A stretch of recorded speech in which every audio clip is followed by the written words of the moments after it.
the critical care / trauma chapter meeting. I'm very excited about tonight's talks. We're going to be going over the first talk with our presenter, Dr. Hassan Mashbari, who's an assistant professor in surgery from University of Jazan.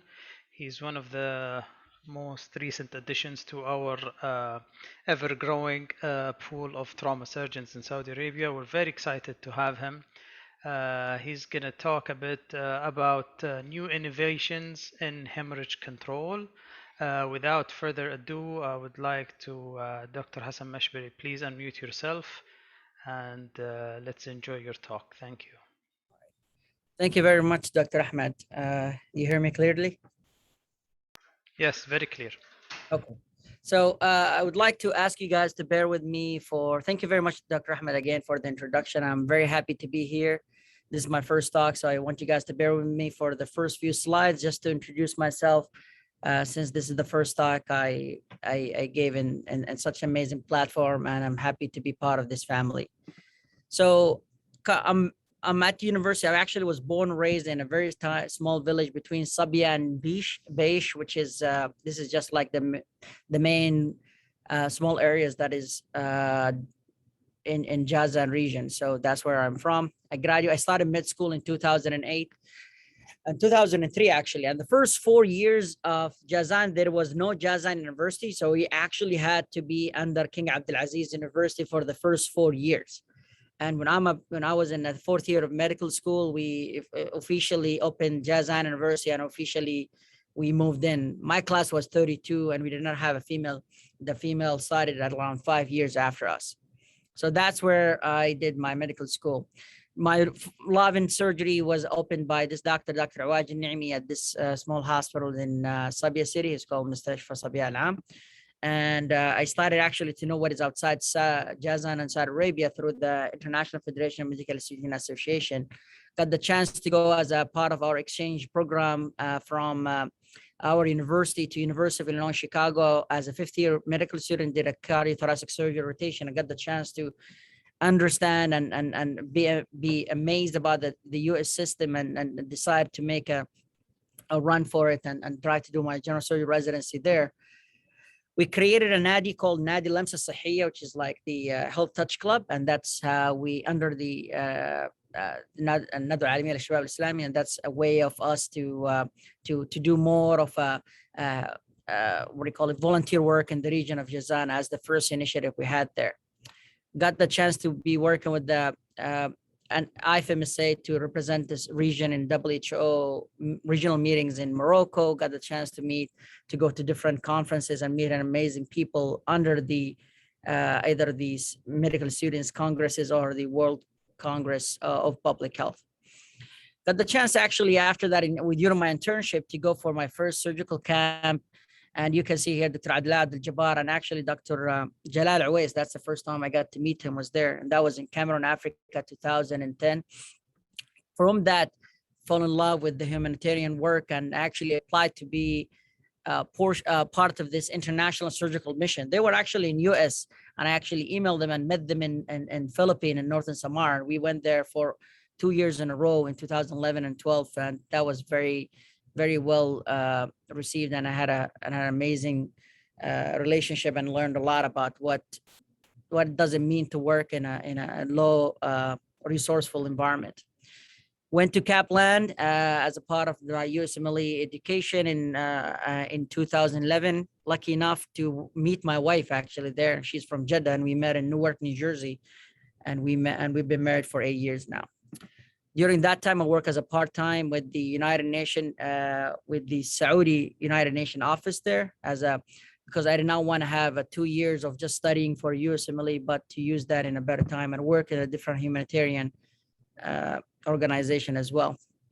That pushed me to be part of the American College of Surgeons to represent the Illinois State and the Capitol Hill to promote for various topics about either gun control or advanced pills, and that's got me be more aware about it's not only operating in the operating room, and there's things beyond. There's things about logistics and understanding policy and getting to know the the stockholders, and that's where I am right now. And reason why we want to be involved in that, because we do have a American College of Surgery Saudi chapter, and that should be an umbrella to push for more changes in the region related to quality.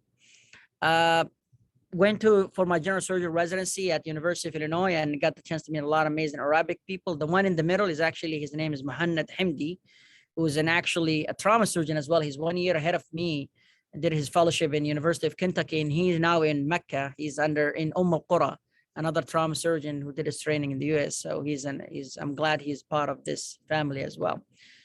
Graduated, and here where I was gonna start my topic. To be able to talk about research and new innovation, you need to have a huge team. So before I explain where is this sitting, I'm gonna a little bit talk about what I'm gonna be talking about today. I'm gonna be talking about 5 different projects, 3 of them related to hemorrhage control and 1 of them related to AI. And those are projects that I worked on during my fellowship.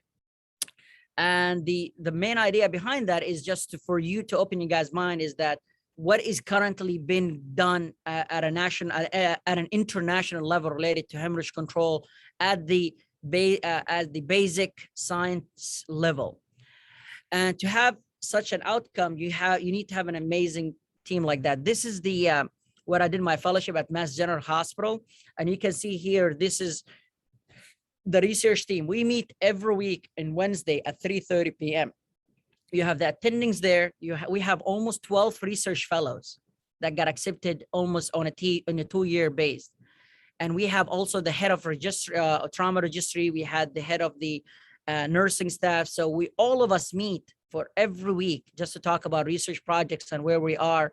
And in 1 year, they almost published, I think, around 110 papers. So if a place like that can generate around 100 paper a year, indicating the power that they had on research. So this is the first project that we worked at. This is called an intra-abdominal versus pre-peritoneal administration of rescue foam for treatment of exsanguinated pelvic hemorrhage.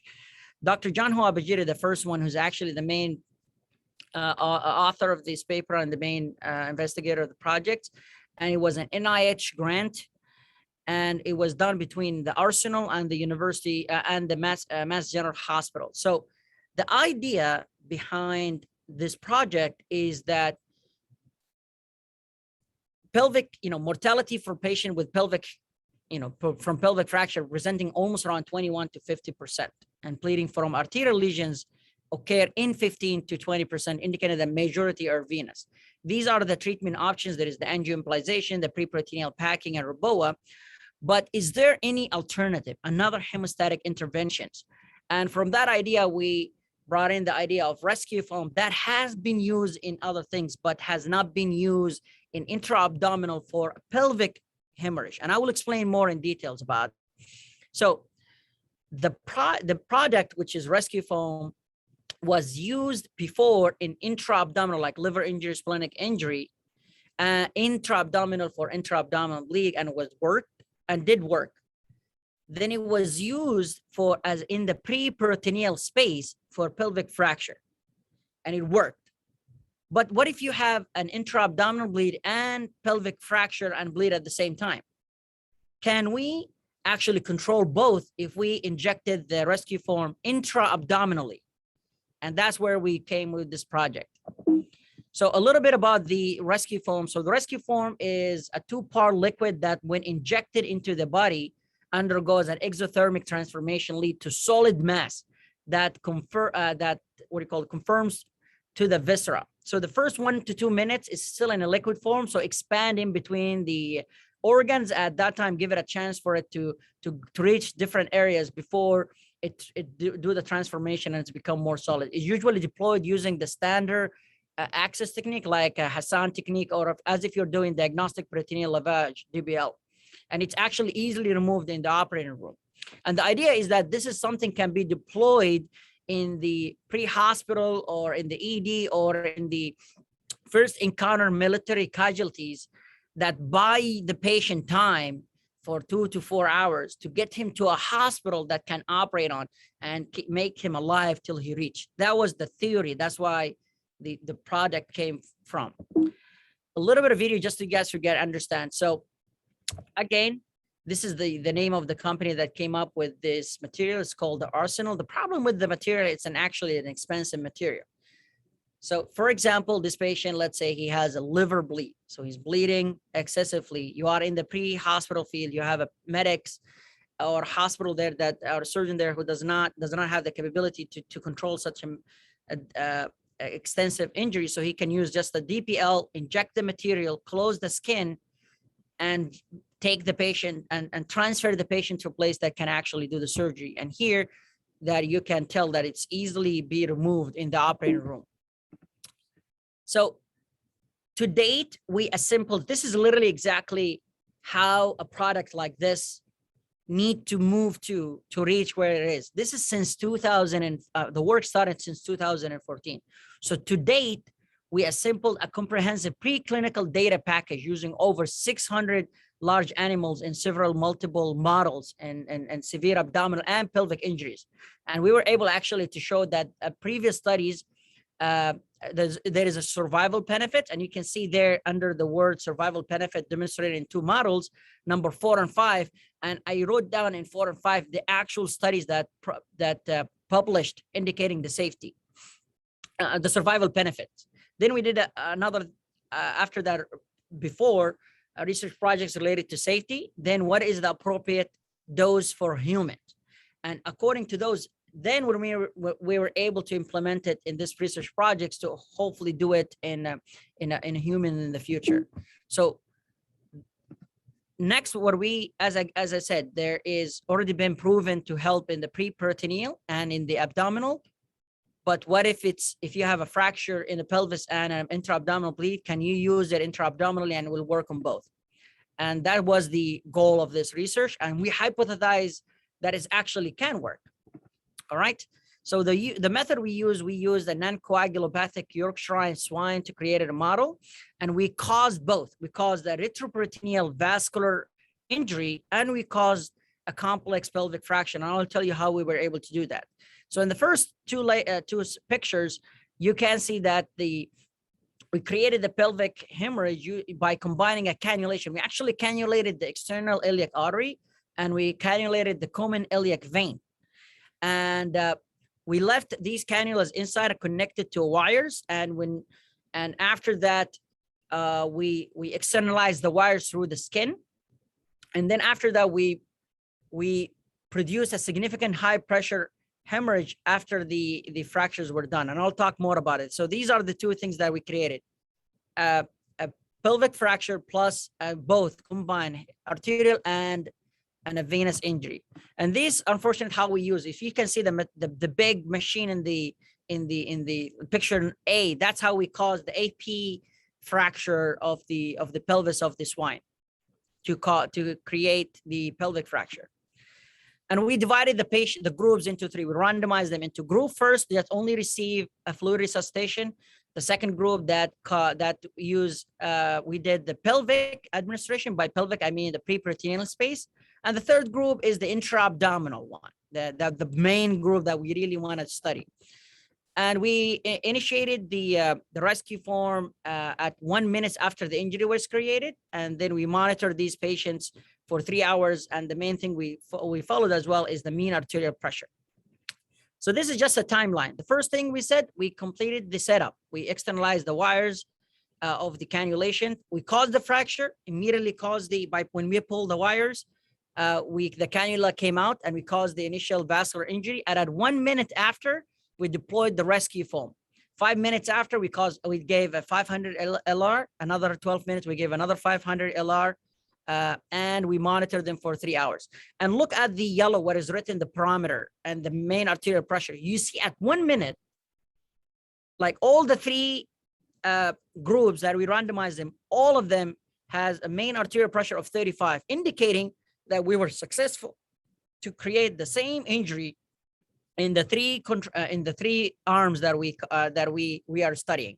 indicating that this is an actual reproducible hemorrhage injury. And these are the results. So just let me explain this Kaplan-Meier survival curves. So on the right side, there is, let me try to put, I'm sorry. I want to laser. Okay. So here in this line here is the percentage of survival. And we start here 100%. And here's the time, 1 hour, 2 hours, 3 hours. And with time, everybody was survival. You caused the injury. And then with every death, there is a decrease in the survival percentage. Makes sense. So the first thing, the white color is the gray is the control. Here is where the patients who had the injury and only given IV fluids. And you can see at 1 hour what happened. So the first we look, so at 1 hour and 60-minute post-vascular injury, there's 60% here at 1 hour. Almost 60% of the, and I'm sorry, the blue is the rescue intra-abdominal and the green is the pre-pelvic, the pre-peritoneal deployment. So here at 1 hour, almost less than 20% of those who given IV fluids survived and literally could not survive beyond 1 hour and a half, almost 90 minutes. And all the patients all the models that got the IV fluids alone without intervention died. But that those who got deployed in the pre-peritoneal or the intra-abdominal actually had almost all of them survived. Actually, all of them survived. I'm sorry, 60% of them survived for 3 hours. Compared to 0% to 60%, that is actually a statistical significant, and tell us at the same time that there is no difference in intra-abdominal deployment, which is easier versus the pre-peritoneal deployment to managing these two injuries. So again, this is just again to show the white line, which is the controlled, and here they died at 90 minutes. While those who got the deployments actually survived for beyond 3 hours, around 55 to 60% of the patient. So this is just related to the hemorrhage control. And this is the rate here. You can see in patients with the control, the rate of bleeding was around 4.5 gram per kilogram per minute, while those who received the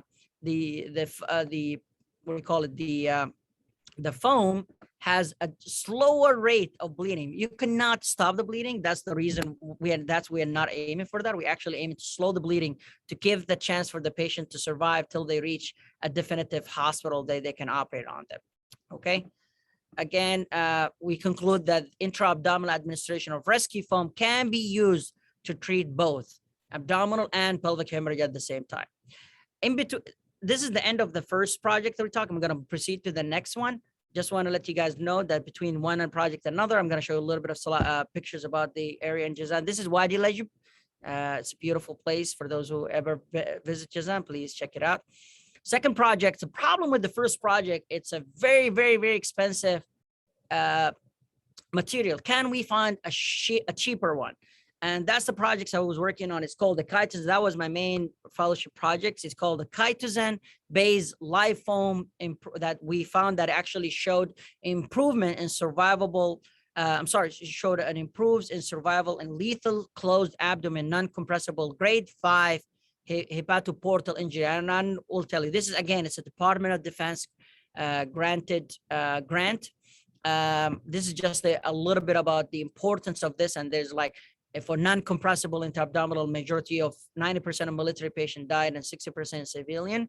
And because in junctional, you can put a pressure, in legs, you can put a tourniquet, but intra-abdominal, unfortunately, you cannot do anything about it other than transfer the patient as soon as possible to a definitive area. So what is the Chitosan? The Chitosan is a hydrophobically modified Chitosan is a biocompatible linear polysaccharide that has hemostatic properties. It's actually, it's found in the shells, and it's a byproduct of the shellfish industry. That's why it's actually a byproduct. It's produced in very abundance and has a low cost, as like around $30 to $45. Imagine that. So from that reason, we started using this to if that is actually showed effects and safety in human, it can save so much money compared to the rescue foam. And the hydrophobically chitosan and inner polymer solution, when they combine the both, it's actually two. You have two cylinders at the same time. Inject number one, inject number two. They mix in the abdomen and they cause the foam and they cause the hemostatic. And I will talk more about it in detail. So the aim again, can we identify the optimal formulation, the concentration that can, and if that part of, perfect concentration, does it show a survivable benefit or not? Just a little bit to understand the difference in the swine, which is the pigs, liver anatomy. They have 4 lobes. They have 2 lateral and 2 medial, and actually the portal vein is located at the base of the 2 medial lobes. So previously validated lethal, we already did in the previous studies in the rescue foam that we can create a lethal injury grade 5. That's no problem. So we tested 15 different formulation. Each formulation that led to a survival, we actually tested again for 7 times just to make sure that it's actually can produce the same results 7 times in a row. And we did a 2 control. By 2 control mean causing the injury and see if the pig dies, just to make sure that we can reproduce it again. This is the type of swine, which is called the Yorkshire. It's a 3 to 4 months old, 40 to 50 kilogram. And we included in our protocol those who have a mean arterial pressure dropped less than 30 within the first 10 minutes of the injury. And if there is a delta drop of 35 mercury or above in the mean arterial pressures. And after the injury, we actually explanted and did a post-mortem evaluation of the liver just to make sure that we caused more than 5 millimeter tear in the portal vein. That was our inclusion. If we could not, we actually excluded that pig. From again here, we made the neck-like incision in the neck. We cannulated the carotid as an A line and the internal jugular as a CVC line. And we had a veterinarian with us, and actually we learned to do all of the cannulation and the injuries, and we actually got trained. So we did the injuries and all the cannulation by us during the lab time. We in the other side of the neck, we placed a swine gland, and when we did the X lab, we placed a Foley catheter in the bladder just to measure the intra-abdominal pressure. And we mobilized the liver and we put our wires, and I'll talk more about it in details, and closed the fascia after we externalized the wires.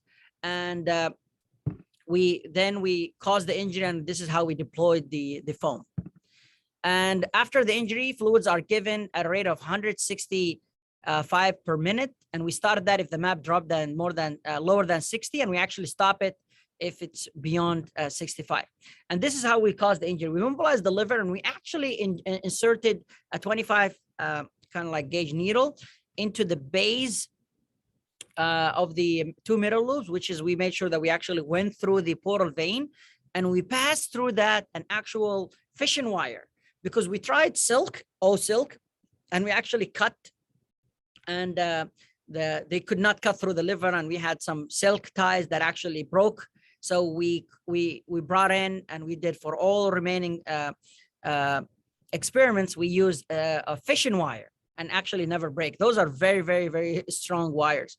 Not only we did one through the liver, we actually placed 2 horizontal instrumentation just to keep the 2 middle lobe apart, because we were worried that the 2 middle lobe touch each other and stop the bleeding, or even if it's a portal vein injury. But we actually pulled them aside just to make sure that the pig continued to bleed during the entire 3 hours. And the method as the endpoints are 180 minutes survival after the injury, and we pronounce that death when the MAB of the reach less than 15 or an end-tidal CO2 less than 8. And this is the postpartum, and you can see here that when we check the IVs, the portal vein, we actually that there's more than 5 millimeter injury, just to make sure that we actually caused a lethal injury.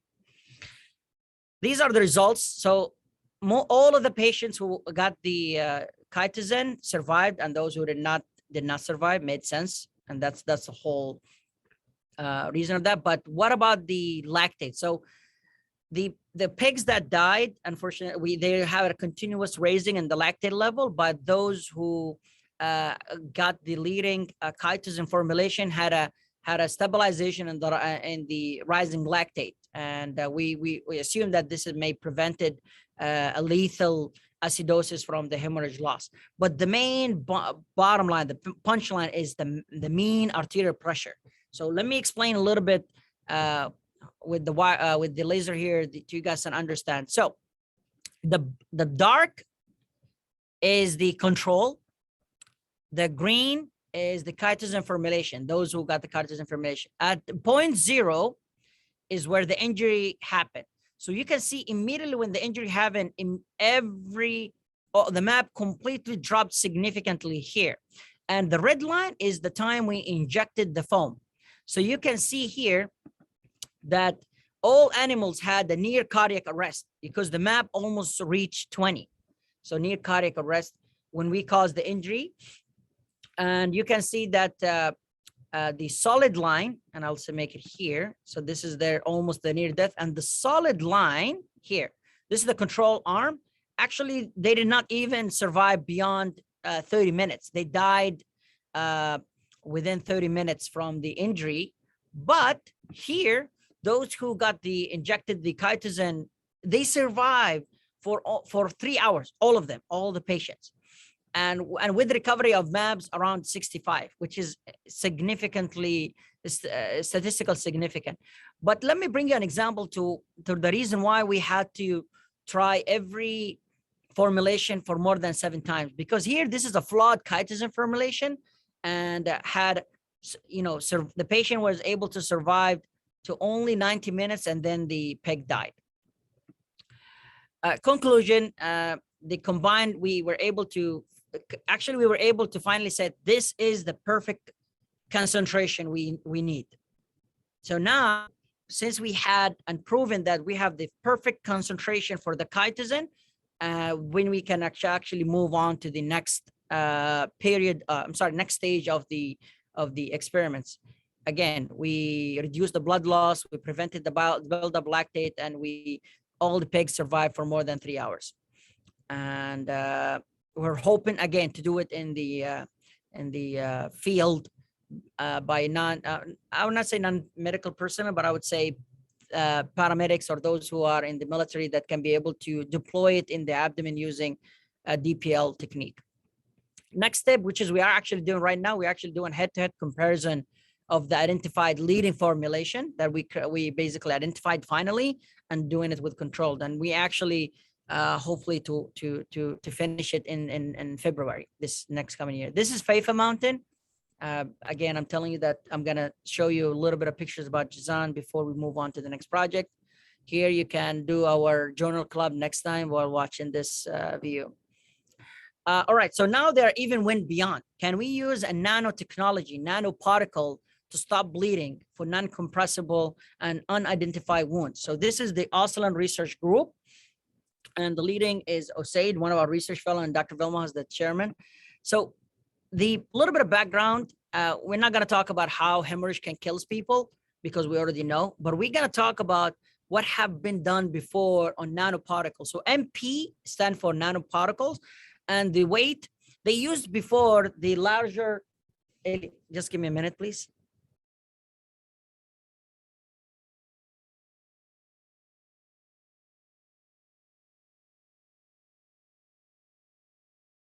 I'm sorry, my son came by and he want to say good night. Okay, Habibi, good night. Okay, Ali. All right, so large nanoparticles is 500 to 600 nanomillimeter. Sorry about that, guys.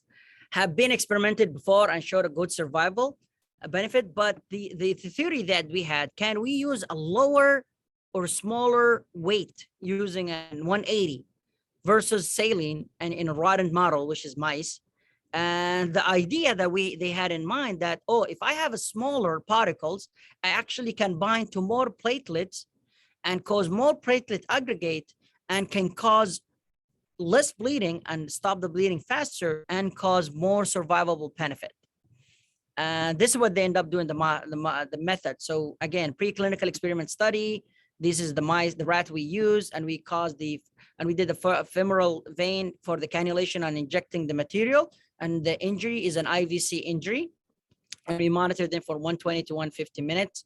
And we did the same Kaplan-Meier survival. And again, the thought process that you see these blue things, that these are the nanoparticles that can cause platelet aggregation and stop the bleeding. This is the IVC in mice. And this is how we caused the injury. We actually injected the cannula, 18 gauge. And when we are ready for the experiments, I'll tell you here now, how did we do it? And when we are ready to cause the injury, we just pulled the cannula, and the IVC injury started bleeding. And we immediately, you can see here through the femoral vein, we injected the nanoparticle. So the results, and I'm not going to say that again, this is the Kaplan-Meier that you can see in the gray, which is the control who only got saline. They died eventually, but those who got the nanoparticles survived.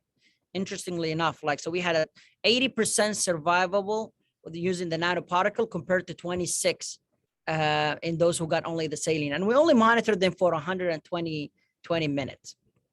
This is just another approval that there is a survivable benefit using the nanoparticle, the 180. We're talking about, this is only dedicated to the 180 weight nanoparticles.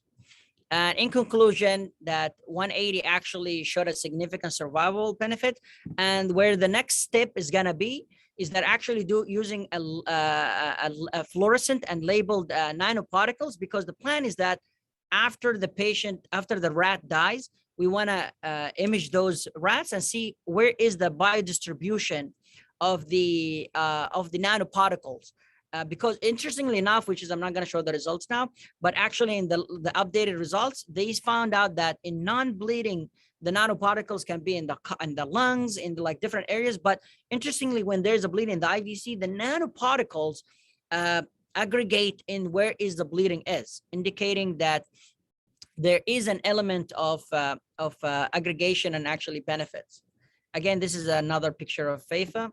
Where does the AI come in this? So we tried to work with the MIT to create an app that the pre-medics can use to calculate and should tell you, does this patient need to go, can be treated here?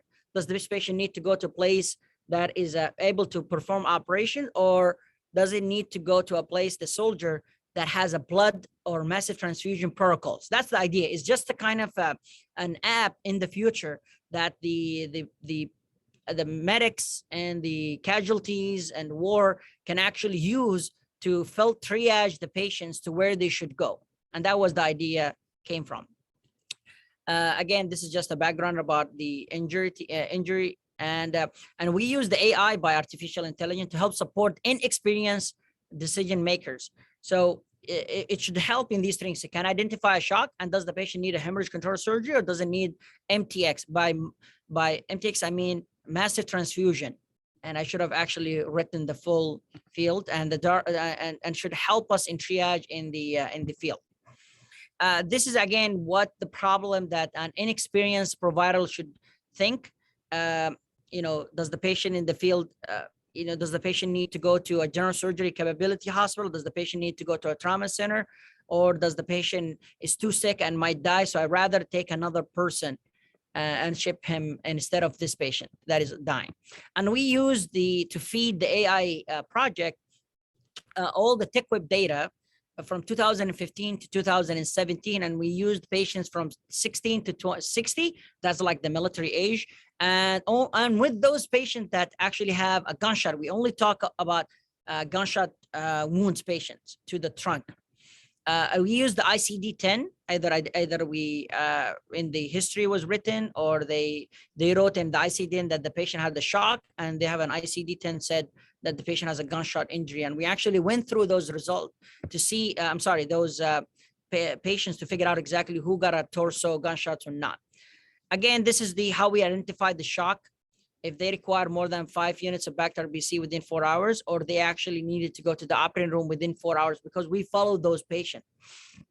Or if they had an ICD 10 or 9 or 10 that diagnoses of shock, and if they went to surgery in less than 2 hours and had a laparotomy, again, we identified those as a shock. Or if the patient needed massive transfusion, again, we classify them as a shock. And those are the patients, we include them to feed the AI. So this is kind of like a little bit of details that I should try to see, but I just want to let you know how we actually feed the system. So there's something called the Information Robust Dirichlet, which is the IRD. And that's what we end up doing is trying to measure two things. Can this AI actually be accurate? And when we say by accurate, and we'll talk about it, when say that this patient is in shock, mean the patient is in shock. And we compare that to the current state-of-art AI, which is called the softmax. And the way you train the model is actually you do a 90/10 train split. We actually repeat, feeding the AI till it's actually learned from the data. And it's only learned from the data you give. And the data we gave here, only TickWeb, which is one of the weaknesses that we used. We had, and we are actually working on fixing that for the next study. And we included almost 24,000 patients, a mean age of 29, injury severity score of 10. So here's the results. And so the test accuracy in shock, I'm only going to talk about the first line. In shock, our AI was able to predict 81%. And 81% of time, we can accurately predict shock using our AI. And we were able to assess that AI is a median 90%. So if you looked at the next line, which is the max probability, our AI was able to, in 0.92, which is like 92% of the time, we're correct when it's accurately, when it's accurately predict the shock. So here in the next slide, when the first IRD, which is our AI here, this is our AI that we use. And here is the softmax, the comparable. So look here in shock. I'm only going to look at the first line shock. So correct was in 92% of the time, while it's incorrect. While in softmax, it was correct only in 82%, but it was misclassified in 75%. That's mean even if it said this is not a shock, we find out that actually around almost 75% was actually incorrect using the softmax program. So in conclusion, which I'm trying to save you guys time, we were able to say that our AI project was actually more accurate than the software that we currently use by the other agencies to predict shock.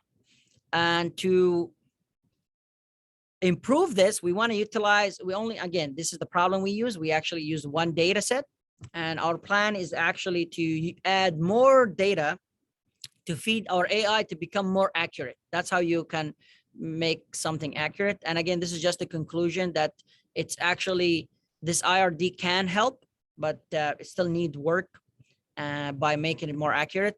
And in the American College of Surgeons, our research fellow, Eva Mukhtari, is actually going to be presenting the most updated version of our AI projects. I'm lucky enough to have actually my university to be part of the Chitosan as part of the clinic. So if you are able to, if you're going to attend the American College of Surgeons, please attend this abstract. Poster. This is a Farasan Island, and this is just the two pictures of it. Last projects and last things I'm going to talk is about the surgery box. It's not about hemorrhage control, but an initiative that I want you guys to be aware about. So surgery saves lives. We all know it's like 5 million of people lack access to safe surgery facilities. 18 million of them there's lives lost annually due to surgical condition. And 85,000 surgical providers there is infection related to wounds from not operating in a very clean area. So the idea came in creating this. Why cannot we bring the OR to the patient into the field?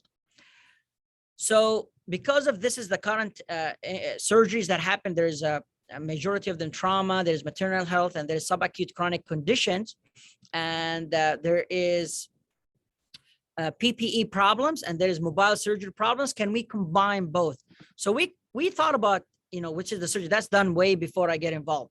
But why, if you can look at the picture on the left, this is the field surgery. Why cannot just bring an actual cover and create a bubble that I can put my hand inside, and I can operate on the patient and actually prep and clean, and whatever inside the bubble is a clean filtered air, and we can consider it better, more sterile, compared to not having a cover on this, like a dust can come on the wound, bugs can come on the wound, and stuff like that.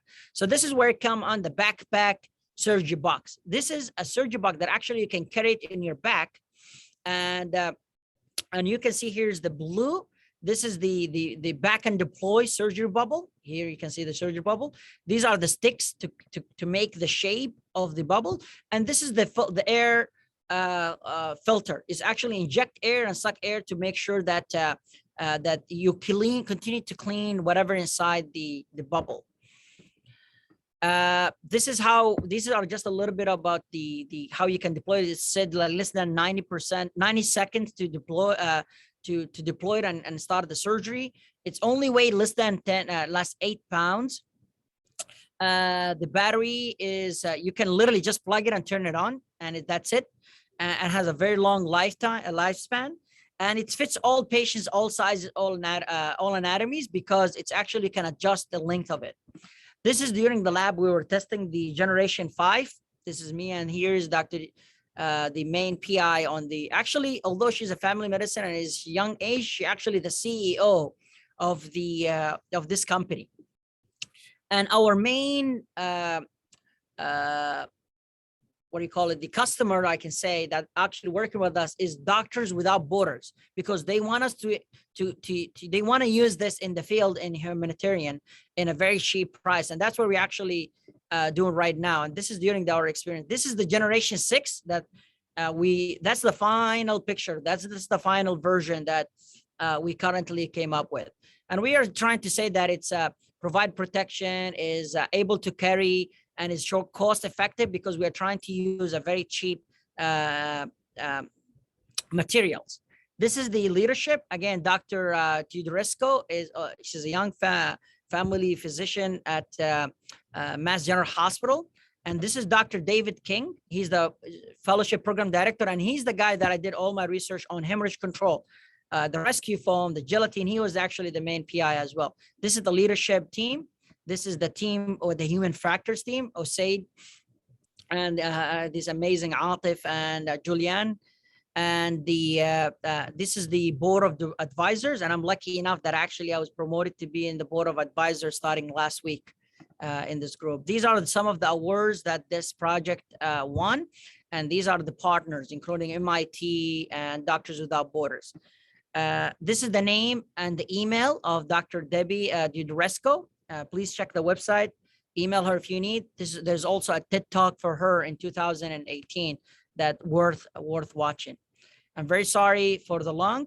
I ended up finishing my fellowship, did 2 years. The first year was in surgical critical care at Mass General Hospital and Harvard Medical School. This is the anesthesia combined programs in my first year. And in my second year, I did a surgical critical care, trauma and acute care surgery with this gang. Dr. Velmahos is the director, and this Dr. John Hoabajir, who did the rescue foam, and Haitham Kafrani was the main person. I'm very sorry for being late. This is my email, my Twitter account. This is my son Ilyas, who actually just came to say goodnight, Daddy. And I'll leave it now to Dr. Ahmed Brakin to take over. Thank you again, and I appreciate the time. Thank you very much, Dr. Hassan. This was such an enlightening and an amazing talk. Really, I enjoyed it from start to finish. I congratulate you on your hard work, and I hope that we carry on this amazing work back here in Saudi Arabia to help us all, take this evolving field of trauma in our country even further. I have questions of my own, but I would like to see if any of our esteemed audience will have any questions. Please use the raised hand feature, and we will try to listen to your questions in time per turn. So, by the time we get some hands raised, I would like to ask you, Dr. Hassan, because I was very intrigued about, these novel hemostatic agents that you guys were using. But I had a question about the first couple, the foam-like structures that sort of occlude bleeding. If you say that they are easy to remove in the OR, I'm assuming that the pressure does not get built up inside. So how do they help in controlling arterial bleed? We know that sometimes arterial bleed, pumps at a higher pressure, and you really need to raise the pressure of these foams inside the abdomen to be able to sort of try to tamponade any arterial bleed. So with that, how do they achieve this high pressure to tamponade, or what happens exactly? And then you said it was at least in one of those there is an exothermic reaction. Does that cause any burns maybe inside the peritoneal cavity or not? And for the nanoparticles, I thought you sort of hovered over the subject, but how do you have any idea how these get sort of chemotaxis towards where the bleeding is? So thank you very much, Dr. Ahmed. So let me talk about the first one. The first one, the reason we actually, as I told you, that we left a Foley catheter in the bladder during when we did the X-lab, and we actually measured the intra-abdominal pressure during the entire 3 hours. So we have an actual live number, and the highest number it reached, it's actually was 75. So we have an intra-abdominal pressure reach all the way to 75, and we had a thought about, like, okay, so is 75 too much? That's like we are basically causing an intra-abdominal compartment syndrome, because intra-abdominal compartment syndrome is above 25 plus an end organ failure. But raising it all the way to 70, 75, that's is so significantly high to the point that we were worried about a long-term casualties. And previously, you remember the papers that I showed? Actually, those patients that we caused hemorrhage and we gave them the inject the material, they had a survival. Actually, those when we like did the first in 2014, not we, like the team, 2014, 2015, actually those patients survived. They actually did not end up by dying. They actually survived. They fixed the liver problem, and they actually monitor the pegs for days just to see if there is, number one, they looked into the bowels to see if there is any thermal injury, and they were not. And number two, they looked into if there is any end organ failure at these pegs. They were able to pee, were able to have a bowel movement, they were able to walk around and eat without any problem. So to answer your question, it was, number one was the pressure was high enough to cause tamponade.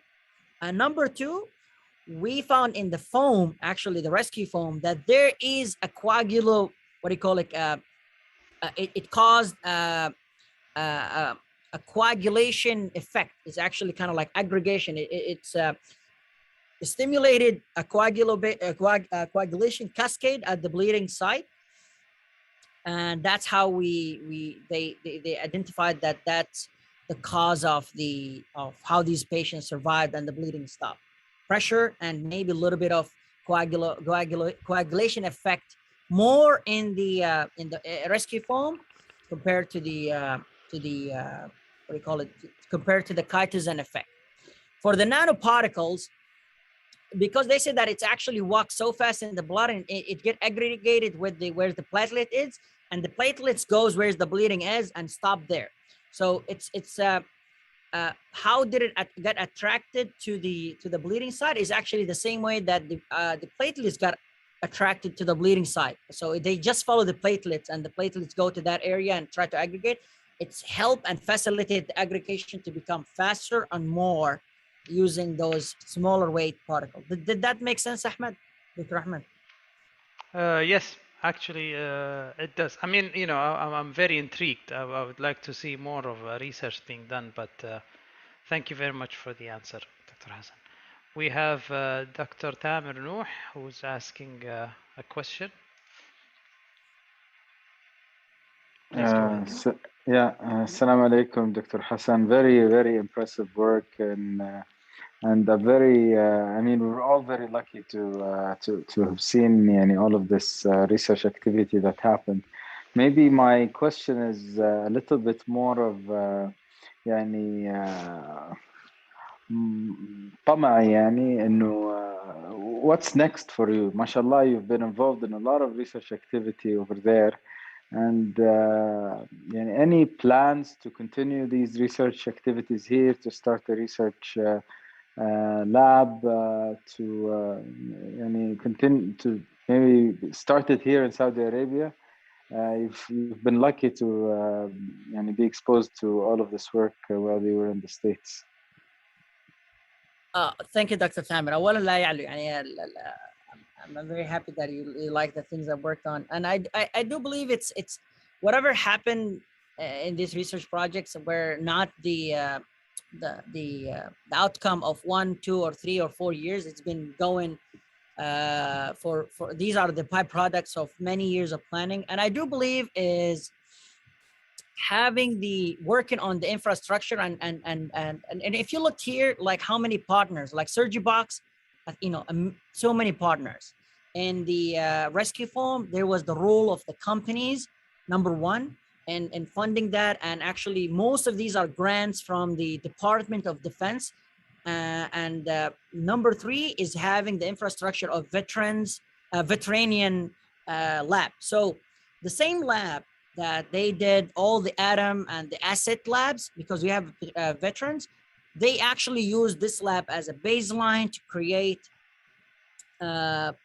all the basic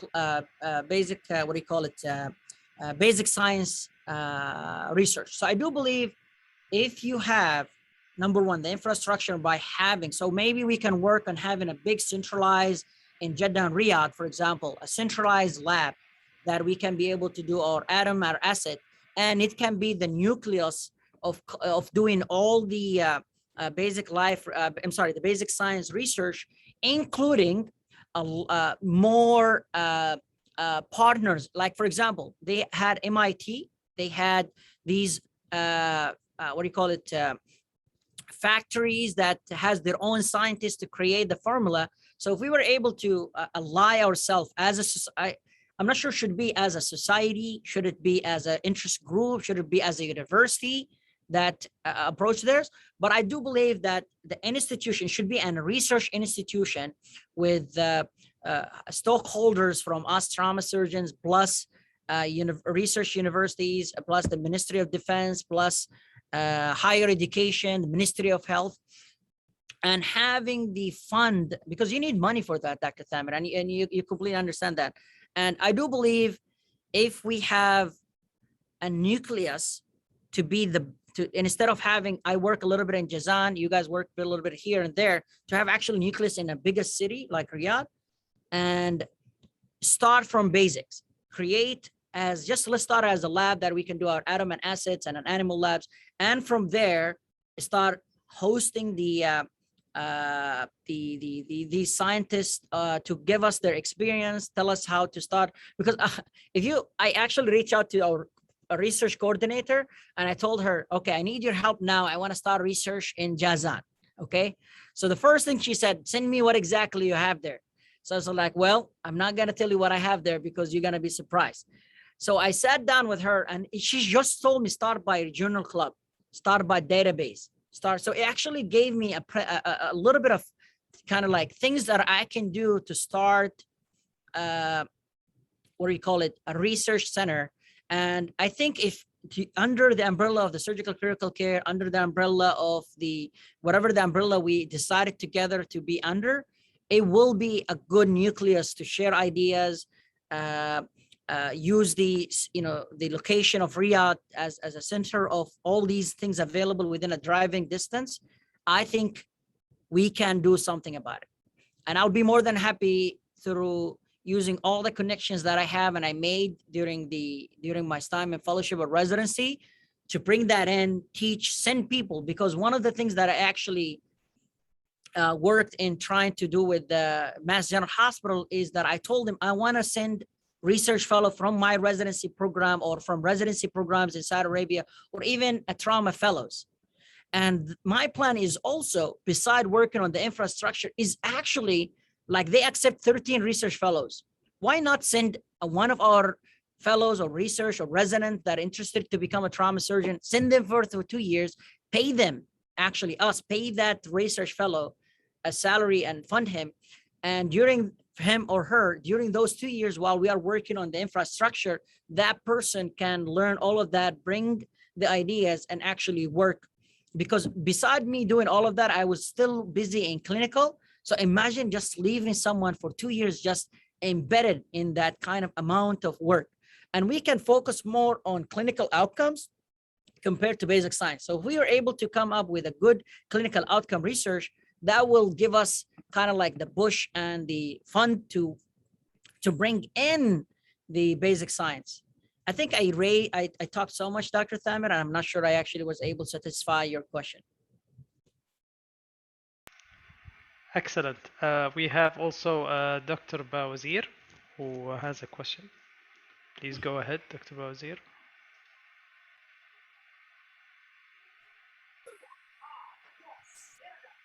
السلام عليكم ورحمة الله وبركاته. عليك السلام. أهلا دكتور. أبو إلياس، الحمد لله على السلامة. الله يسلمك. Welcome to Saudi Arabia. ما شاء الله تبارك الله. Very impressive work.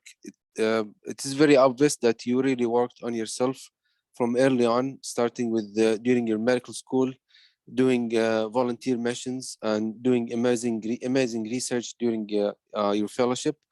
As the former head of the surgical critical care chapter, I would like to welcome you and to welcome you to your new family here. Please use the surgical critical care chapter as a platform for a collaboration with other members of the chapter. There are members from all around Saudi Arabia, and all the best. Good luck. Thank you very much. I appreciate the invitation, and I'm actually excited about the future, and I'm happy to be here. And I do believe that it's going to be a great future, inshallah. We'll take the last couple of questions, if you guys don't mind, because we need to move on. So Dr. Faisal Al-Sulaimani, please go ahead. Assalamu alaikum. Alaikum assalam wa rahmatullahi. Hello, Doctor. First of all, my name is Dr. Faisal Sulaimani. I'm Senior Registrar General Surgery. Thank you so much for your wonderful presentation. I really love it. Actually, I have a small question. It's regarding, such a patient with trauma. You focus on the rescue form on the bleeding, but as a trauma patient, sometimes they have bowel injury and etc. A lot of things they cannot really know what the patient have. My question is, if the foam itself can have problem with the bowel injury, any interaction in that, or make the foam so hard to be removed at that time? And thank you so much. So thanks for the question. So number one, you definitely know the patient will die from hemorrhage before will die from contamination from a bowel injury, because even these patients, when they come with a bowel injury, they would not become proteinic till 6-7 hours after that, because it's contamination will happen. This is number one. Number two, all these patients are gonna get XLAP. That was the thought process that we had, is like, all right, everybody's gonna get an XLAP after that.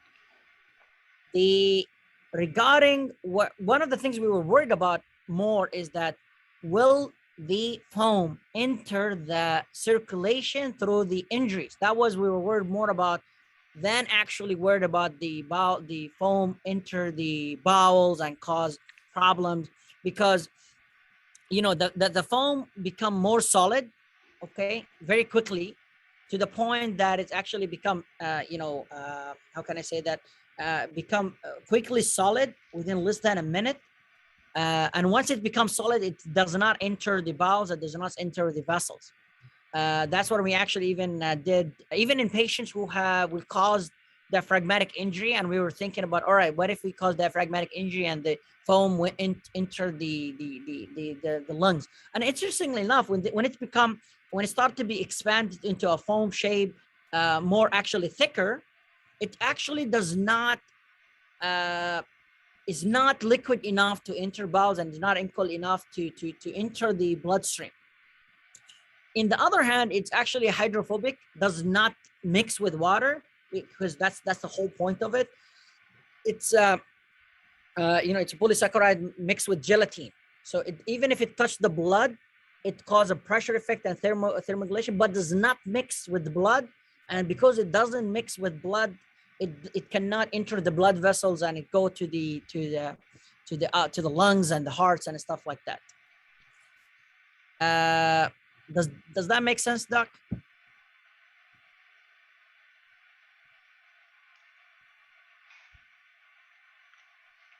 I hope I was able to answer his question. I think that was quite an answer. But last question, Dr. Iman, please ask your question. Go ahead, please. Assalamu alaikum, Dr. Hassan. Alaikum assalam wa rahmatullah. Hello, Dr. Iman.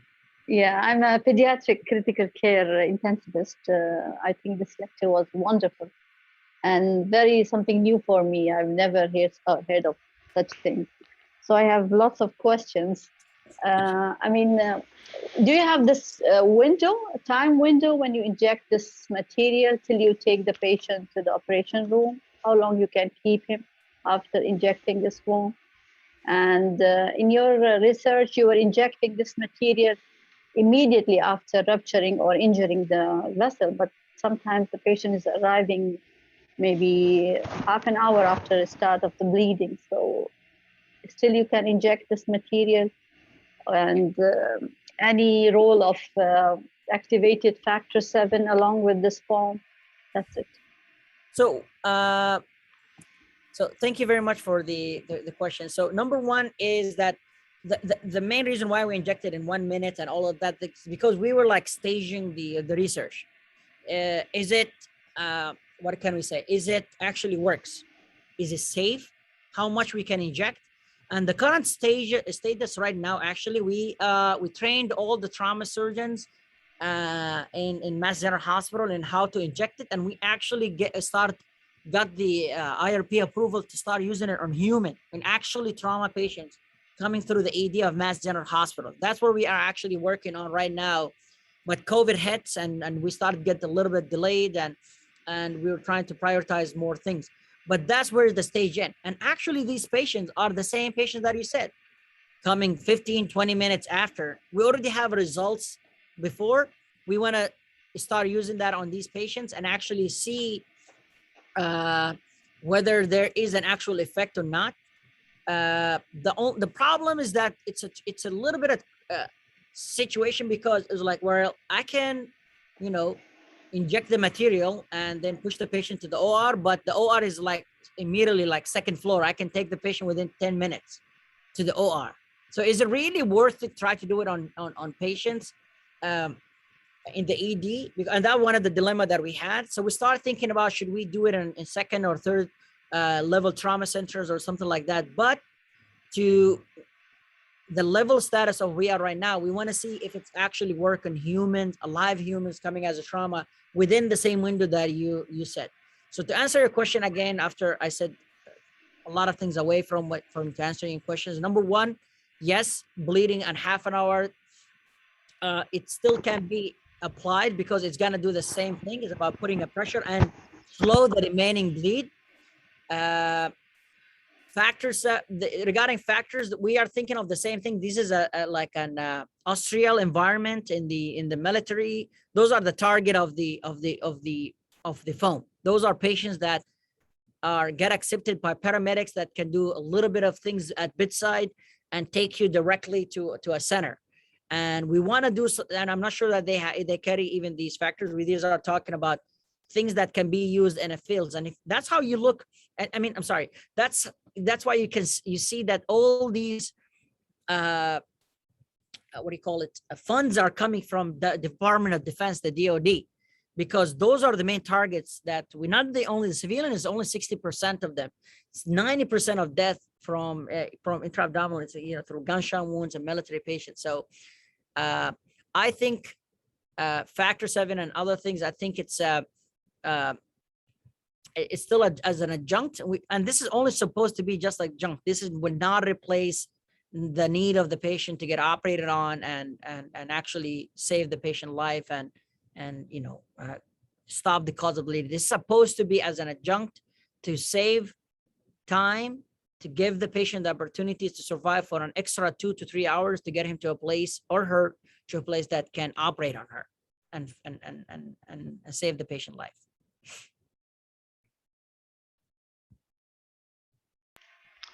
I would like to thank you, Dr. Hassan. This was an amazing talk, amazing discussion. We hope to see some of that work being done here, inshallah, in Saudi Arabia, under your hands and with everyone's help. With that being said, I would like to move to the next part in our monthly meeting, which is an interesting case, again, from the southern region. Will be presented by both Dr. Sultan Al-Amri and Dr. Abdulaziz Shaher. Both very close friends of mine. We'll start with Dr. Sultan Al-Amri. He's an assistant professor at Department of Surgery, College of Medicine, and University of Bisha. He's a consultant trauma and acute care surgery in King Abdullah Hospital in Bisha. And they're going to talk about an interesting case of a gunshot wound to the chest. تفضل دكتور سلطان. السلام عليكم ورحمة الله. وعليكم السلام ورحمة الله. شكرا لكم جميعا لإتاحة الفرصة و يعني فرصة أن نسمع أصواتكم صراحة جميعا.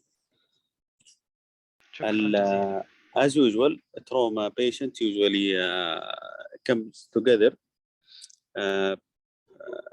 Just I want to say that my flight just arrived and I'm waiting the other flight. I'm in the airport in the waiting area, so sometimes you will hear an odd sound or music, or so it is not my option.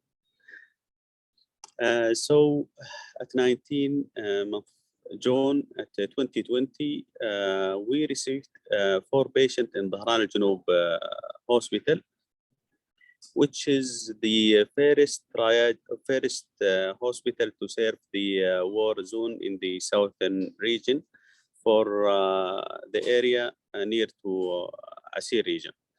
It served the Saudi soldiers and also the Yemeni soldiers from the depth of Yemen.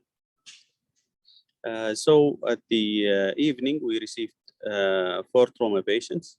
3 were triaged to the red area because they are severely injured, and 1 triaged to the yellow area. Those in the red area, 2 are head injury patients. I don't remember exactly the injuries, but they were intubated both. And the case with which we are going to discuss today is a gunshot wound patient. It is actually multiple shoots. Next slide. أشكر دكتور عبد العزيز شاهر هو اللي ماسك السلايد because I was not able to carry on with my computer. So the patient was agitated. So intubation done and connected to mechanical ventilation. The saturation was okay. Patient was hypotensive, and the pulse rate 130, and the blood pressure is borderline. And there was 4 wounds. So we took decision to take the patient to OR. So the wound, as you see, there is right thoracoabdominal area. There is a small wound which looks like an entry, and the back, the same side, there is a large wound which look like the exit of that bullet. as you see, the trajectory is far from the mediastinum, and there was another wound in the right gluteal region, which is very which there is two wounds. One is small, looks like the ellet, which is anterior, and one is large one. It was pouring blood. So the initial impression that the gluteal wound is the cause of this hemorrhage, because there was significant hemorrhage. So as part of resuscitation, right-sided chest tube inserted, and 1 liter of fluid and blood requested, and anesthetist called to attend to the OR. But the patient was not improving. The chest tube did not bring much, which most likely explained by the patient shock already and the bleeding from the posterior wound. So patient has been taken to the OR. On arrival to OR, almost it cost us approximately 1 hour to deal with the other patient, to deal with the patient, to reach the OR, to prepare the OR. There was no peripheral pulse. It was only, hello? Do you hear me? Yes, yes, carry on. Okay. Okay, I'm using my mobile and somebody is calling. Anyway, we managed the anesthetist. We are lucky there to have competent anesthetist. He intubated the patient. He managed to the hemodynamic state circulation of the patient wisely, and we managed to open the patient with right anterolateral thoracotomy, and there was a very there is crushed lung, mostly the right lower loop, although the middle and the upper loop is far from the injury, but there was significant contusion because of the vibration of the bullet, which is high velocity. The diaphragm was contused, so we managed to control the bleeding with the right lower lobectomy using the GIA. We were satisfied that there is no more bleeding from the intercostal space, the lung, there was no air leak. So we closed the right side chest over 2 chest tube. And because there was contusion to the diaphragm, we were afraid that, and the patient was shocked, we were afraid that there is liver blunt injury. We did open mini laparotomy. There was no bleeding inside the abdomen. The liver capsule was intact, and the pelvic area, we was also afraid that maybe there is pelvic hemorrhage. There was no pelvic hemorrhage, and it is only tangential external pelvic injury. So patient transferred to the ICU. At this time, by the end of OR, the patient received 7 units of back RBCs and 7 units of FFB. In this hospital, which is 50 bed only hospital, sometimes or most of the time we will not be able to find platelets. So, but as you see, 2 hours post-operatively, you can see in the EPG that the patient has severe shock, he's acidotic, and also it is combined respiratory and metabolic. And platelets still, it's not low, though he received 7 units back RBCs. And as you can see here in the renal function, the creatinine is high, the potassium is high, which explain the depth of the shock the patient was in. So patient during the ICU managed with the IV fluid and with the frequent blood gas monitoring with, but unfortunately, I was not able to find any other lab investigation, because sometimes during transfer they take the last investigation to the new hospital. So as you see, this is the vital signs of the patient in ICU. As you see, he's tachycardic. Still, he's in shock, and the blood pressure is borderline. Though he making urine output, which is about 60 to 70 ml per hour. As you see here, the temperature is normal all the time, because we do have good quality warmer in the OR, and we have good quality warmer in the ICU. And we are lucky in Dhahran al-Junub to have the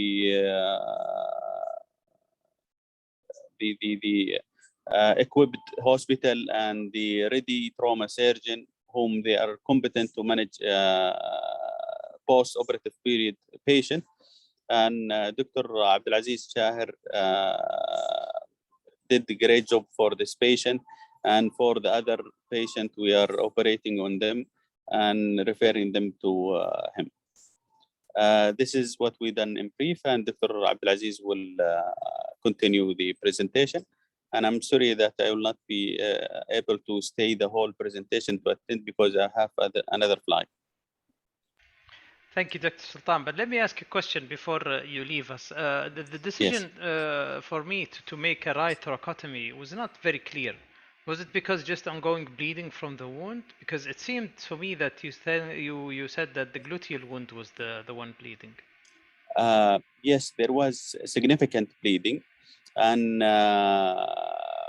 there was bleeding of the chest, but because of the posterior wound, the blood was not going through the chest tubes. It all come to the dressing. So we monitored the chest tube in the first hour. It gave us only 400 ml of blood.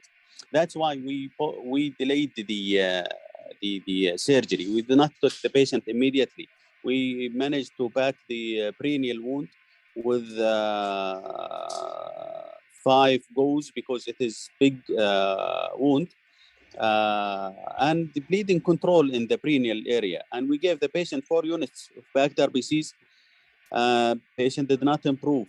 Anatrobes started, patient did not improve. Then he started pouring blood of the right side chest. We did not wait for the 1 liter blood to come. Yeah. Clear. Was there any finding in the chest X-ray that maybe was worrisome for you? Or? Chest X-ray was almost normal, because I mean, it's not normal, but there was no significant picture of hemothorax. Yes, the lung is contused, but also we did not expect this severe injury, because the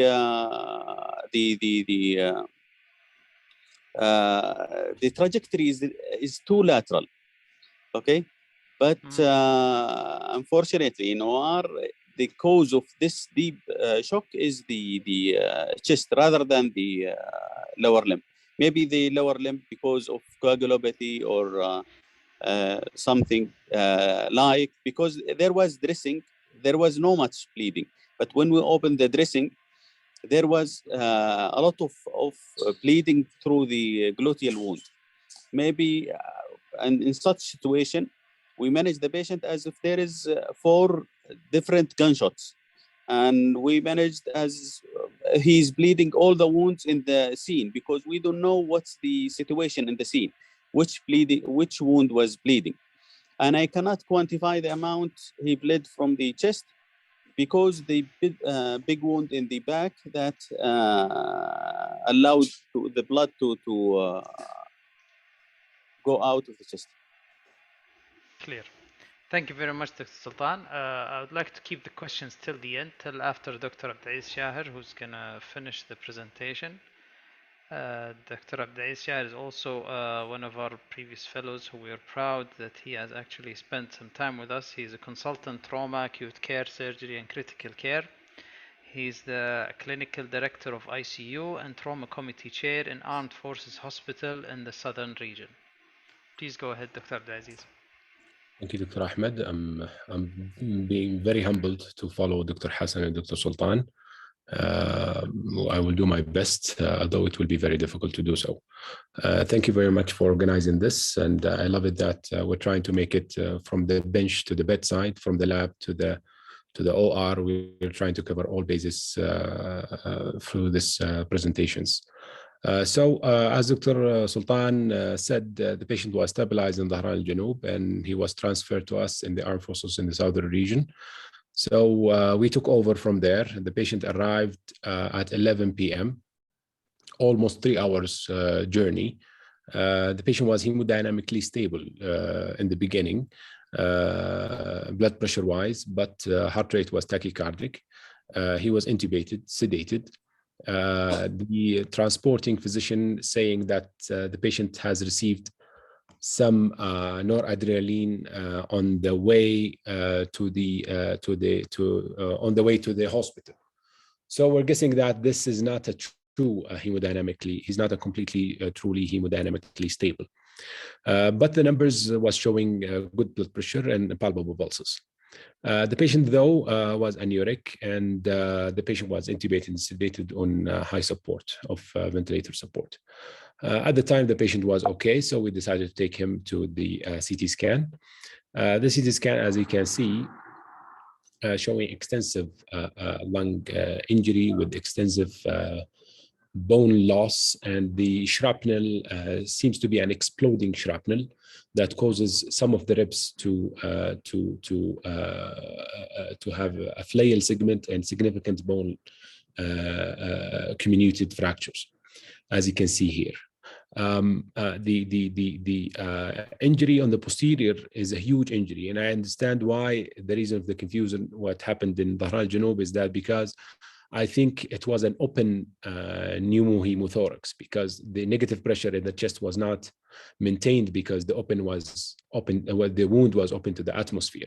That's why the chest tube was not working properly, because it was not sucking anything, because the negative pressure was not maintained. That is due to the huge wound in the back. We did the dressing at the back, and the saturation improved and things was better. The dressing was done properly in Dhahran al-Janub, but I think during the transfer it got disturbed. We examined regarding the rest of the trauma CT scan, the brain and cervical was normal, and this made us more enthusiastic to do everything necessary to save this patient. The chest, as you saw in the CT scan, the comminuted fractures, and significantly comminuted fracture of the ribs, along with the scapular fracture and the exit wound. Some of the bones fragments was inside the chest. Abdominal pelvis, there was free air under the diaphragm, but we understand that from the mini laparotomy that has been done in the Dhahran al-Janub. There was an associated grade 3 hepatic contusion, and actually it's a laceration rather than a contusion at the dome of the liver. And this caused a certain amount of confusion for us, because we, in the report that we have received, the diaphragm was intact. So the initial thought, we thought that this is a purely thoracic injury, but when we saw the CT scan, we thought this is most probably an abdominal, thoraco-abdominal injury that has actually penetrated the diaphragm, but most probably it was not apparent during the index surgery. The gluteal wounds was okay. There was no significant bleeding. And the CT angio runoff arterial was reached to the mid-thighs with no arterial extravasation. And there was the delayed films was done also, and there was no significant hematomas. There are foreign body from the shrapnels, but nothing emergently to be done. So we took him to the ICU, and this was the first chest X-ray that has been done in the ICU.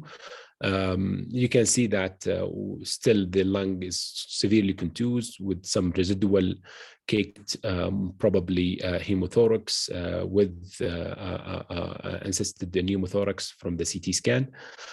You probably see a dialysis line in the IJ and an endotracheal tube, and we will tell you why we did so in the next slide.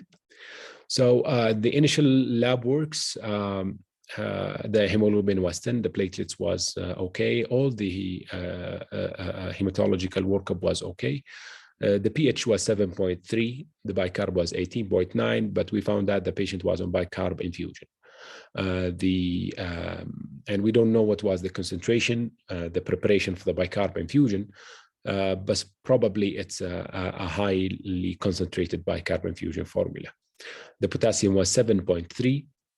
Calcium was 1.6, and the surprising finding is that this CK, the creatine kinase, was 7,000, and the LDH was 1,000. And the patient did not have that kind of an injury, crush injuries that we would expect this high level of CK. But we thought this could be related to the gluteal injury, and when we at the next slides, you will see why this high CK and why this high LDH. The creatinine was 500 micromole, and the patient was anuric. With this high potassium, with this CK, with the anuric phase, and with the confusion about the pH and the inaccurate reading about the pH and the inaccurate reading about the bicarb, we decided that this is the time for dialyzing the patient. We would empirically dialyze him rather than delaying any reason for not to dialyze him. So we inserted the Bermicath, as you saw in the previous X-ray, and we started dialyzing the patient. The good decision that although the patient was stable-ish, we decided to use CRRT. We thought that it would be more gentle than a regular hemodialysis, because we thought that this hemodynamic stability could be is not sustainable. And we were right. That once we started the CRRT, the patient dropped his blood pressure, so we resumed the inotropic support, noradrenaline. It was mild to moderate dose, like 0.2 to 0.4. The chest tube was functioning, and the posterior chest tube was bringing about 600 ml blood, and anterior chest tube was 120. Dressing was done and repeated for the posterior chest wound, and we made sure that it's airtight. Same thing was done for the gluteal wound to make sure that there is no fracture in the pelvis or the femur, and that was apparent on the CT, but we did the X-rays anyways. Day one, the potassium improved with the dialysis. Noradrenaline also dropped to 0.2 mics, a normal or a low dose.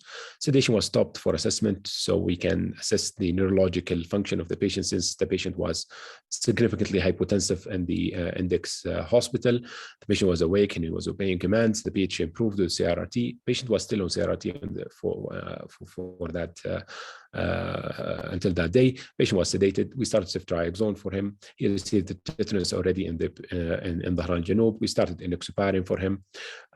There was a debate whether to start it or not, but we said we were going to start 40 OD. We thought that this would be fair enough to start the patient.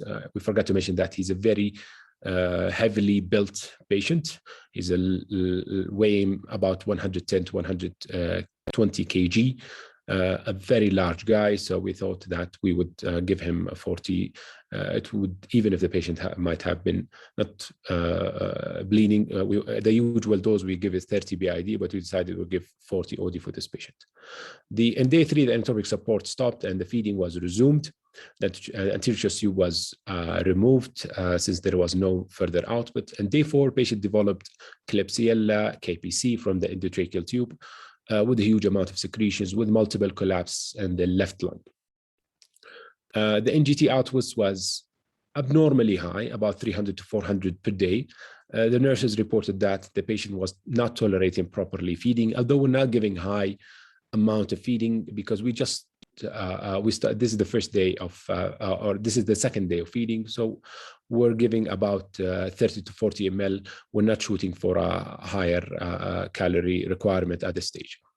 So we thought that could be the formula. So we changed the formula. At this stage, ID was on board, and we started Miftas, Avivactam, and tigecycline for the Klebsiella.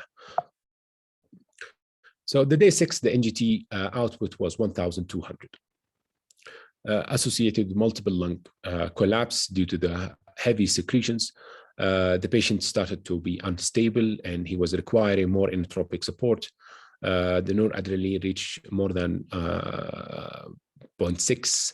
The vasopressin was added, as this is our protocol in our ICU. The abdomen was abnormally distended, so we decided that we will take the patient for OR.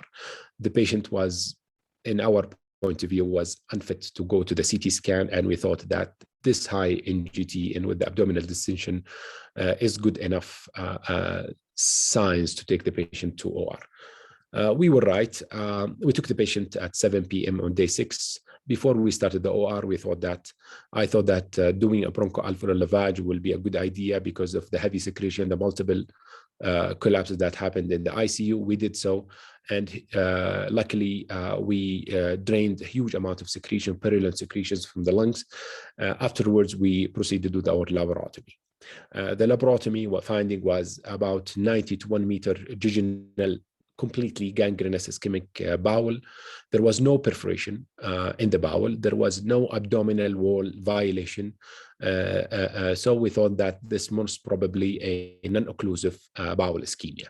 The patient has received adrenaline, multiple adrenaline shots in Dhahran al-Janub. The patient was almost peri-arrest in Dhahran al-Janub. So he received multiple doses of adrenaline, and we thought that this severe, significant hypotension was the result.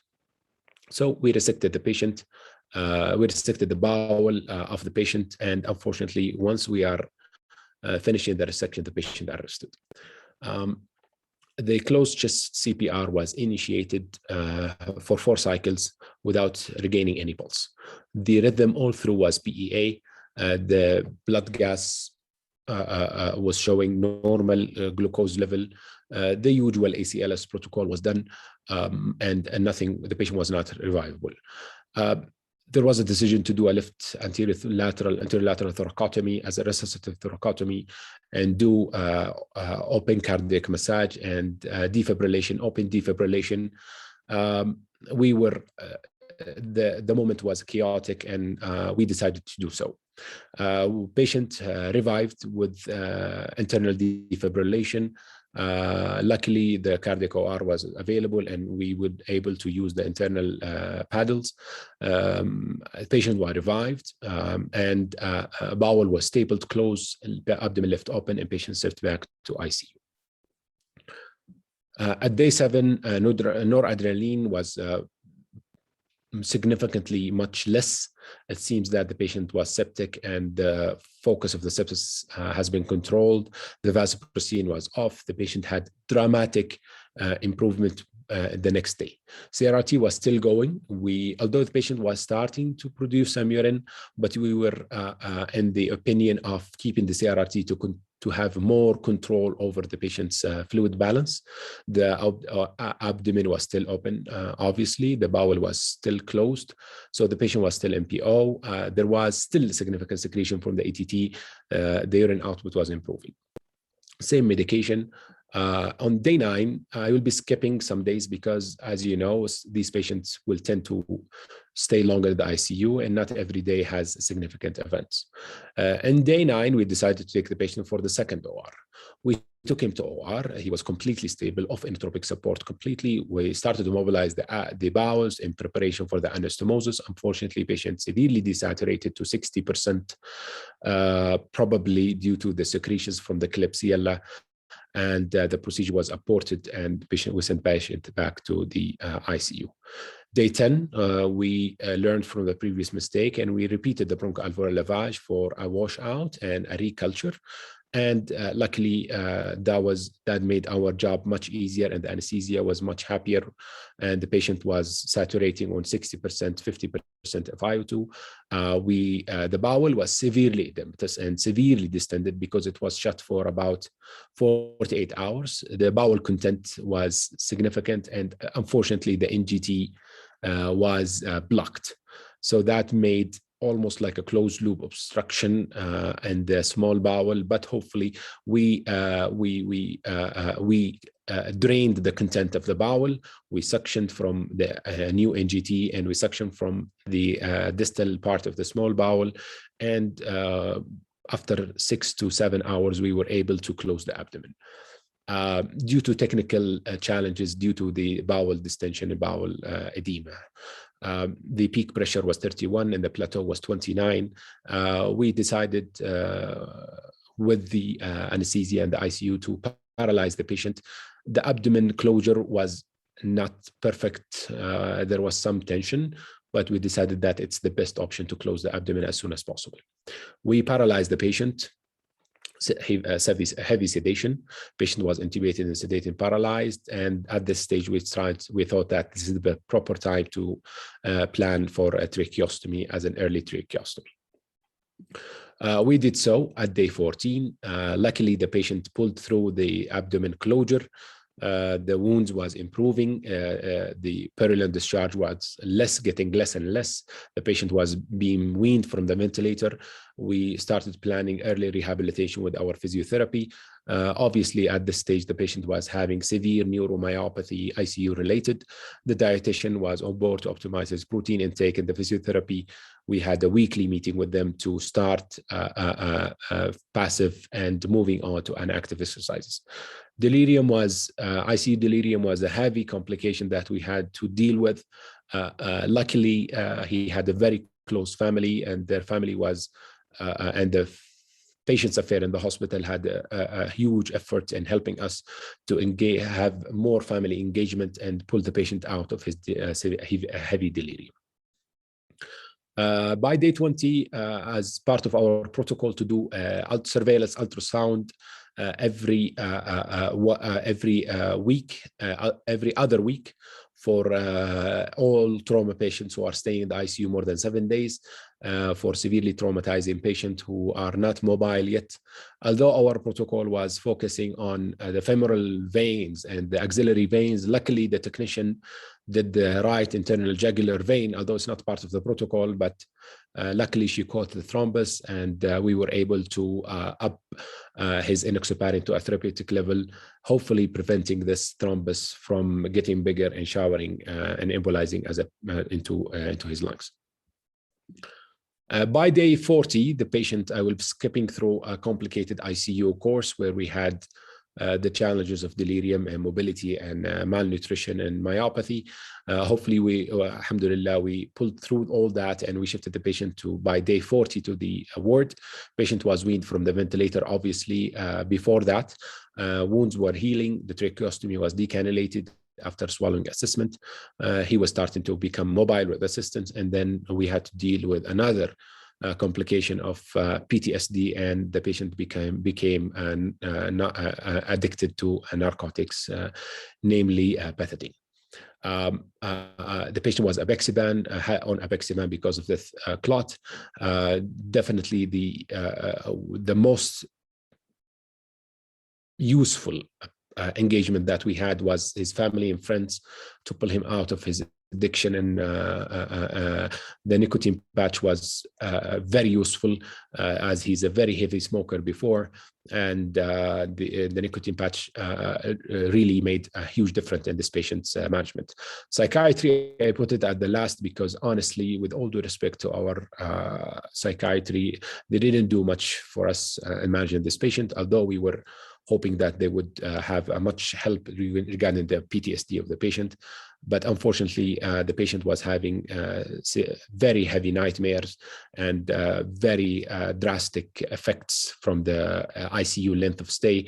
And the only thing that pulled him through was his family and the great efforts from the religious affairs in our hospital. By last day, his 49th day in the hospital, he asked to be shifted to Riyadh for further rehabilitation, especially our occupational therapy in our hospital lacks a significant amount of resources. So we did eventually shift him to Riyadh. He stayed there for about 2 weeks, where he had further rehabilitation, further physiotherapy and occupational therapy. His stoma was closed eventually, and on our patient follow-up, he did very well, and he's back to his family with an intact neurological outcome. And that would conclude our presentation. Dr. Aziz, thank you very much. This was a very tough case. I commend you guys for really taking care of those very sick patients in the war zone. You know, the patient was taken care of head to toe, which is something I'm really proud of you guys for doing that. We often neglect, you know, the psychological part of it and, you know, the PTSD part of it, but this guy obviously has been through a lot.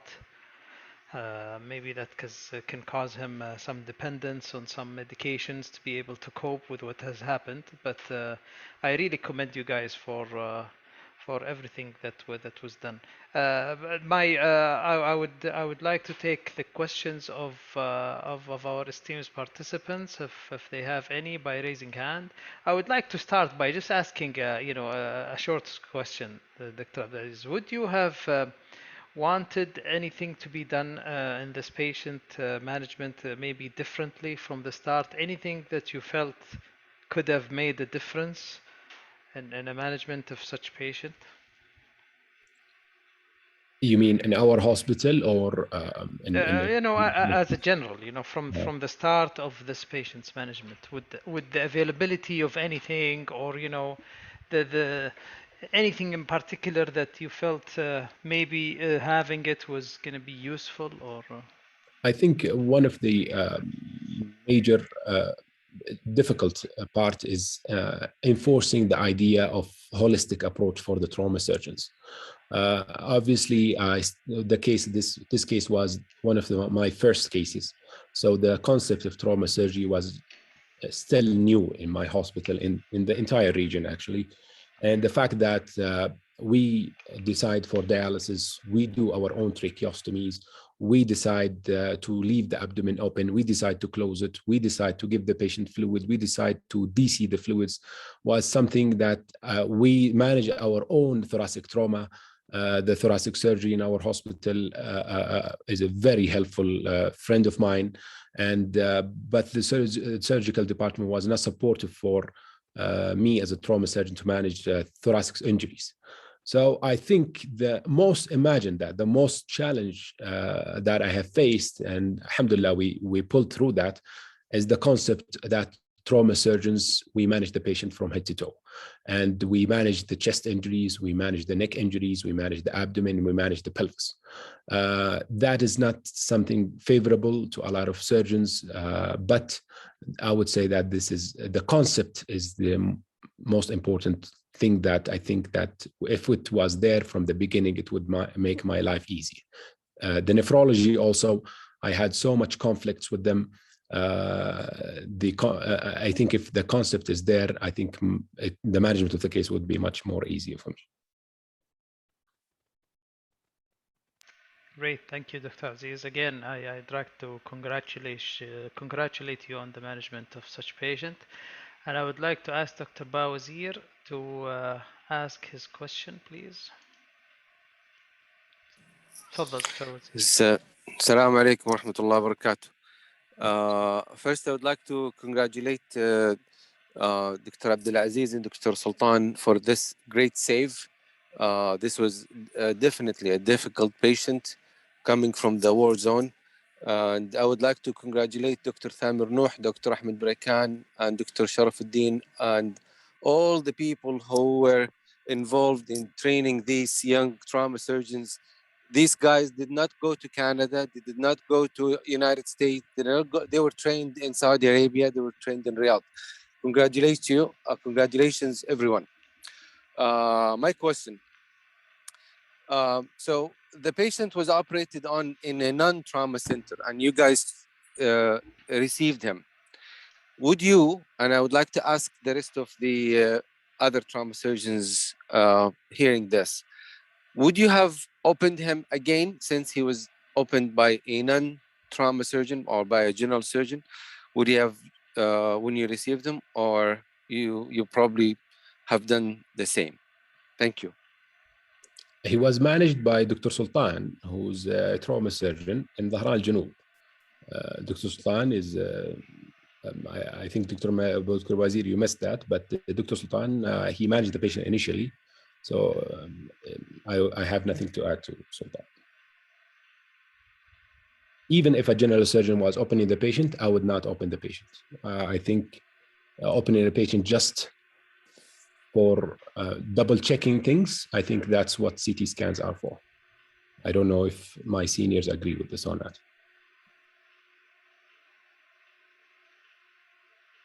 I mean, if you allow me to give my opinion on this, I think, I think the initial management was great. There was a chest injury correctly suspected, despite the lack of resources and the lack of the proper tools for resuscitation. But yet, the correct cavity was entered first, and the source of bleeding was identified, and I think it was managed. I mean, it's very difficult. These are not your run-of-the-mill trauma patients. These are war victims.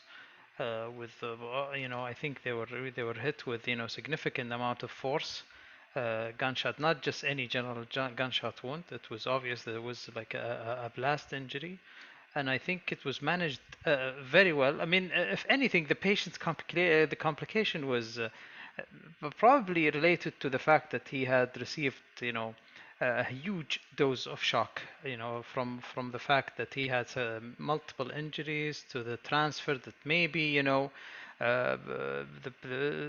transferring agents did not have proper resources to keep this patient properly resuscitated. But I think when Dr. Shah received the patient, I don't think there was a good indication to do a repeat laparotomy, given the fact that the CT gave the proper answers. And then when the patient did not do well and there was suspicion of possibly a new pathology in the abdomen, I think that was correctly identified. And I commend both surgeons of taking care of this, honestly. Dr. Thamer Nuh has something to say. Please go ahead. Thank you, Dr. Ahmed. I think, well, first of all, I have to say I'm very proud to have been involved in the in training and in participating of my colleagues that really saved this patient. It makes me very proud to be part of the team that helped with this. I have to also agree with you, Yani. I think the patient received as much really good care.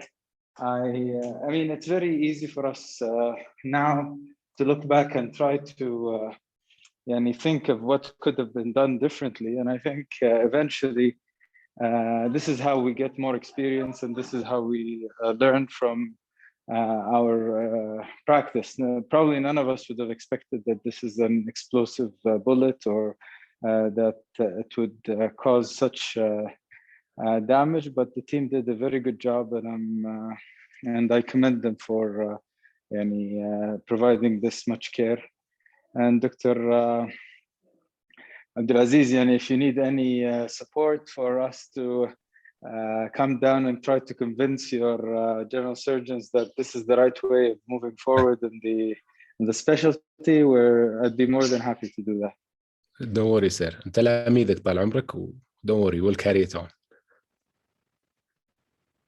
Thank you, Dr. Thamer. Dr. Mohammed Sinani has a comment or a question. Please go ahead, Dr. Mohammed. يعطيك العافية. Assalamu alaikum. Thank you, everyone. Thank you, Dr. Ahmed. And we are all proud of you, Dr. Abdulaziz and Dr. Sultan, our colleagues. And this was not surprising to me that you succeed in this difficult case. and you are all aware of those this kind of casualty. They are not easy. We don't see much of them saved successfully in many health settings in Saudi Arabia. I would like to ask about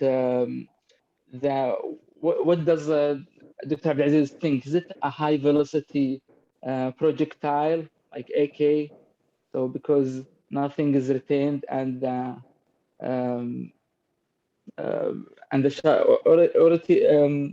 I don't know. Is it something, or there is, because I did not see any shrapnel in the CT. You mentioned there is a shrapnel. So just I would like to know to learn about the projectile itself, and also at the same time I would like to pass a message for the probably there is residents, fellows, and other surgeons. They are attending here. I don't want to we are all here. We are not including Dr. Abdulaziz and Sultan. We don't glorify mini laparotomy once we do laparotomy exploration. But what I am sure about, they did a laparotomy which was adequate for exploration. So in trauma, we are not looking for a cosmetic result. We are looking for a life to be saved. And I have a question also regarding why they put permacath. I'm wondering why permacath? Why don't you use just a temporary quantum? And is there any lactate result so we can understand how much the shock state was, or yes, how much the hypoperfusion was during once you received the patients from the Dahran al-Janub. And the last question, just retrospectively, what do you think? If you go for a laparotomy for a damage control, your decision is a damage control, and the laparotomy was non-therapeutic, so it was you may call it negative. So if the patient is in shock state, should we leave it open? Just if we go for damage control, should we carry on with damage control and we leave the abdomen open temporarily until we come back later? Do you think this might change the outcome if we encounter the same case later? Thank you so much. Thank you, Dr. Sinani. First of all, before I answer, Dr. Sinani, you are one of my mentors and you're one of the best surgeons I have ever worked with. And I'm honored to be answer a question from you. Although you are better than me, but this is you being humble. You ask a lot of questions. So the first question was the projectile. We tend to have a minor interest of projectiles here in the southern region because we tend to see a lot of them, and we don't have a retained projectile in this patient, but we speak with the soldiers and we speak with the Yemeni soldiers as well, with the official government, and they tell us that there are kind of AK explosive, AK-45 explosive ammo that the Houthis are using. So this is most probably one of those. It's a special AK explosive rifle ammo. So most probably this is it. Regarding the second question, you said regarding the laparotomy. The laparotomy was done by Dr. Sultan in Dahran al-Janub because the injury was a thoraco-abdominal injury. Although from the chest, he reported that the diaphragm was intact. Although in the CT scan in our hospital showed a liver laceration. So most probably the diaphragm was not intact, but due to in the chaotic of the severely hypotensive states, I think the diaphragmatic injury was missed. But luckily it's on the right side, so I think no harm will occur. The reason for the laparotomy is because he just want to make sure that the liver is intact. The patient was severely hypotensive. He wanted to make sure that there is no other bleeding in any other cavity. The gluteal region, the gluteal wound was also very suspicious, and it's could be potentially a sigmoid or a rectal injury. So that's also one of the concerns. So clinically, we did the patient. Clinically, there was no PR. Bleeding, and the CT scan was okay. But I'm speaking on behalf of Sultan because it's not available. So I would assume that that's what he's thinking. When he found everything was completely clean, I don't think leaving an abdomen open is a good idea unless you have a plan. So closing it is a very good idea, and I think I would do the same. Regarding, I forgot about the third question. If you could remind me. Regarding the Bermacath, I apologize. It's a Quinton. It's not a Bermacath. It's a Quinton. But sometimes I confuse the both. I confuse the two. And in our hospital, we just we give them the same name. But I agree. It's a temporary Quinton catheter.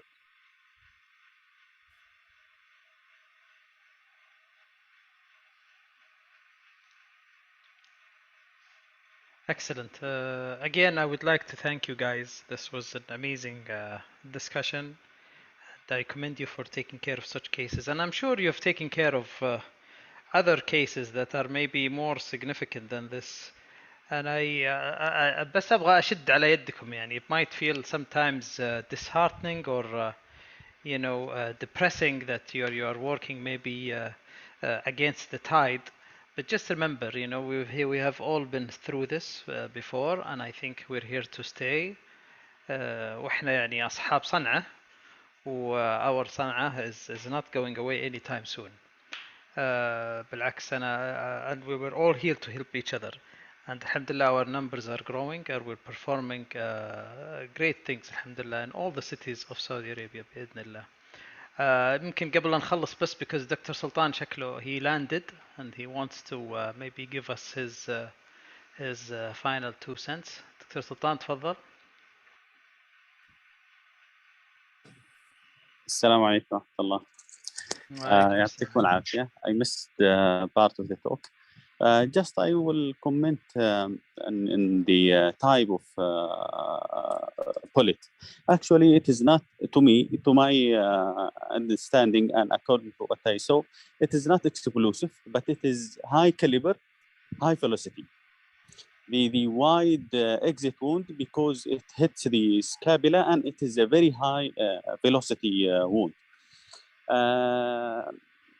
This is what the case was very long time ago. So I don't remember exactly the situation, but what I wrote in the operative note, the diaphragm was contused, but there was no perforation in the diaphragm. And that's why I opened because the vibration, as you see, the injury is lateral to the mediastinum. So I was not expecting any injury to the hilum, but actually the bleeding was from the hilum. Okay, that's why lobectomy, not simple control of the bleeding. So and also the bowel is intact. The liver capsule, according to what I wrote in the note, the liver capsule was intact. It is contusion rather than because of the vibration of the polyp through the tissues.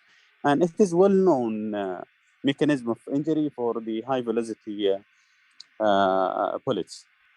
Regarding the laparotomy, the main indication, as extensive injury I saw in the chest, I was, and the patient was in deep shock. I was looking to see any source of bleeding in the abdomen. Thanks God, there was no source of bleeding, and the bowel was intact.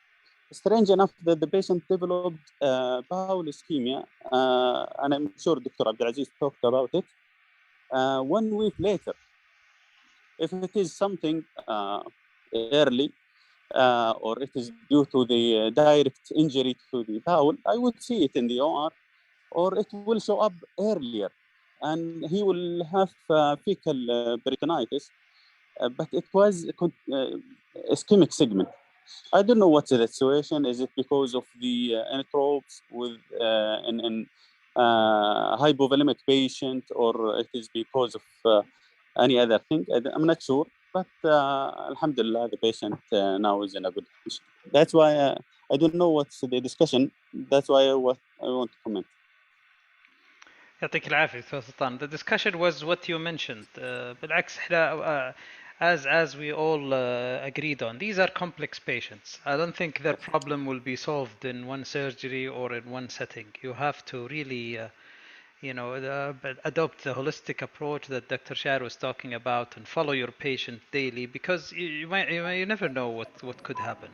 An injury might not manifest itself initially. The patient may have been in damage control mode, and it's very difficult to pinpoint every single injury from the beginning. But I think all the cavities that needed to be explored, all the correct management that happened, and I think all of us are very proud of you guys.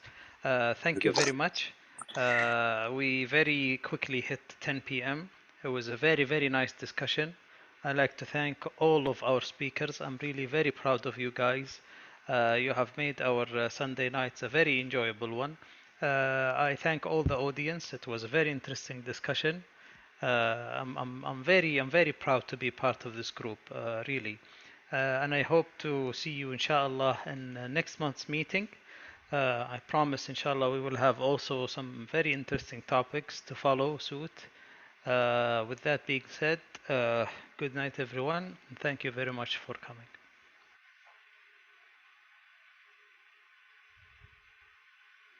Thank you very much, Dr. Brekan.